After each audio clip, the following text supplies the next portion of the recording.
தற்போது கிடைத்துள்ள ஆன்மீக செய்தி. கடலூர் லாரன்ஸ் சாலை சிக்னல் அருகே விளம்பர பேனர் விழுந்த விபத்தில் ஒருவர் காயமடைந்துள்ளார். விளம்பர பேனர் விழுந்த விபத்து ஏற்பட்டது தொடர்பான சிசிடிவி காட்சி தற்போது வெளியாகியுள்ளது. ஆன்மீக செய்தியாக பார்த்துக் கொண்டிருக்கிறோம்.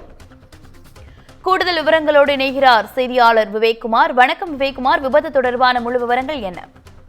வணக்கம் சாரா. கடலூர்ல சிக்னல் அருகே விளம்பர பதாகை ஒன்று கீழே விழுந்து வாகன ஓட்டி படுகாயம் அடையும் சிசிடிவி காட்சி வெளியாகி தற்போது பரபரப்பை ஏற்படுத்தியிருக்கு. கடலூர் பேருந்து நிலையம் செல்லும் வழியில லாரன்ஸ் சாலை 4 முனை சந்திப்பு உள்ளது. இந்த சந்திப்புல ஒரு சிக்னல் இருக்கு. இந்த சிக்னல் கட்டையில விளம்பர பதாகைகள் வைக்கப்பட்டுள்ளது. அதாவது அருகே இருக்கக்கூடிய நகை கடைகள் விளம்பரங்கள் அந்த சிக்னலுக்கு வைக்கப்பட்டிருக்கு. இந்த நிலையில அந்த விளம்பர பலகை முற்றிலுமாக சேதமடைந்து இருந்துள்ளது. அப்போது அந்த வழியாக வாகன ஓட்டி, அதாவது புதுக்குப்பம் பகுதியை சார்ந்த தணிகை செல்வன் என்பவர் வாகன ஓட்டி செல்கிறார். அப்பொழுது அந்த சேதமடைந்த விளம்பர பதாகை திடீரென கீழே விழுந்து அந்த விளம்பர பலகையால வாகனத்தில் சென்ற தணிகை செல்வன் என்பவர் முகம், கை உள்ளிட்ட பகுதிகளில் காயமடைகிறது. உடனடியாக அவர் அருகில் இருந்தவர்களை மீட்டு அரசு மருத்துவமனைக்கு கொண்டு செல்கின்றனர். இந்த நிலையில இந்த விளம்பர பதாகைகள் கீழே விழும் சிசிடிவி காட்சி வெளியாகியுள்ளது.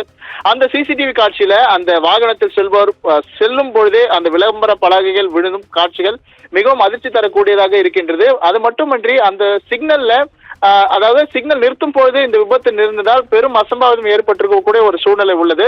இருப்பினும் அதிர்ஷ்டவசமாக சிறு காயங்களுடன் அந்த வாகன ஓட்டி தப்பிய சூழ்நிலையில இது தொடர்பான சிசிடிவி காட்சிகள் தற்போது வெளியாகி மிகவும் பரபரப்பை ஏற்படுத்தியிருக்கு சார்.